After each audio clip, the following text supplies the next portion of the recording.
¿Cuánto daño hace la guerra?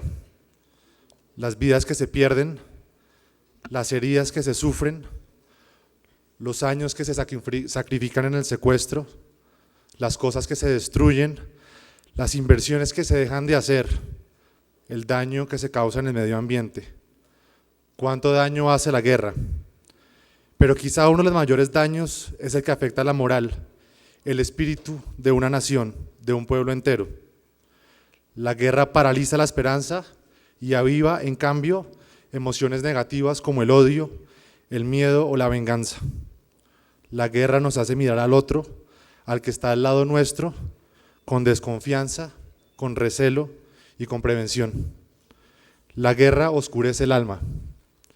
Sin embargo, las sociedades a través de la historia de la humanidad encuentran al término de los conflictos, luego de las muertes y de las batallas, una forma de salir adelante. Nadie quiere odiar para siempre, nadie quiere temer toda su vida. Todos, al final, aspiramos a lo mismo, a la felicidad y a la tranquilidad. ¿Y cuál es esa fórmula que le permite a una sociedad superar una situación de guerra y entrar a un futuro de convivencia y de paz? Es sencillo decirlo, pero muchas veces muy difícil de aplicarlo. La fórmula se compone del perdón y de la reconciliación. El perdón como tal es una experiencia íntima y personal. Cada cual decide en su interior si se siente capaz o no de perdonar, y esa es una decisión absolutamente respetable. Pero la reconciliación es una experiencia de la sociedad y sobre ella queremos hablar hoy en este foro. Reconciliarse es tener la capacidad de convivir después de estar enfrentados. Reconciliarse es aceptar que se puede estar uno al lado del otro, en el mismo país, en la misma democracia, así pensemos de maneras opuestas y muy distintas. Reconciliarse es tomar la decisión de concentrarse en las posibilidades del futuro, en lugar de anclarse en los odios del pasado. Ayer leía una entrevista del sociólogo holandés Abraham de Swaan. Él decía con mucha razón que la paz es indispensable para un país, pero conseguirla no significa que el país se convierta en un paraíso, en una fiesta de amor, donde nos amemos los unos a los otros.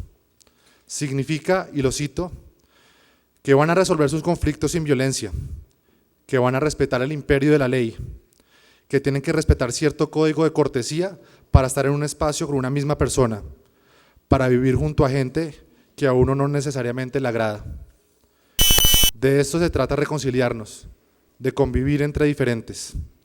Paradójicamente, mientras muchas personas no han sentido la guerra en carne propia, insisten en mantenerla, antes que generar hechos de paz y reconciliarnos. Pero son las víctimas las que más nos enseñan sobre la inmensa capacidad humana de sanar, de perdonar y de reconciliarse. Como decía Erasmo de Róterdam hace más de 5 siglos, la guerra solo es buena para aquellos que no la han experimentado. Qué fácil es decir que siga la guerra desde la comodidad de un sofá, como quien ve Juego de Tronos o cualquier otra serie, mientras la guerra real, la guerra dolorosa, la sufren los campesinos, nuestros soldados y nuestros policías. Qué fácil es exigir una victoria total o el sometimiento humillante del enemigo desde un escritorio en Bogotá o Medellín, mientras en Chocó, Nariño, Caquetá, Arauca se sigue librando una guerra sin sentido que a todos nos cuesta. Quien ha vivido la guerra y su crueldad, quien ha sufrido sus efectos, entiende que lo mejor que le puede pasar a Colombia en este momento es que termine la guerra. Esa fábrica permanente de víctimas y de dolor hay que cerrarla ya.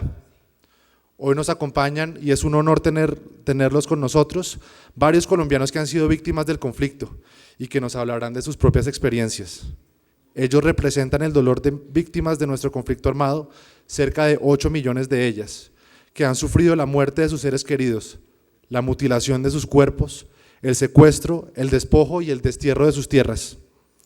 Es importante escuchar a las víctimas, quienes sí saben el costo humano de la guerra, porque son ellas precisamente las que nos pueden señalar el camino a esta tan importante reconciliación. Porque el perdón está en el alma, el perdón lo decide cada uno, pero la reconciliación, esa reconciliación que tanto necesita Colombia, se construye entre todos, en el tejido humano. Sean todos muy bienvenidos, muchas gracias.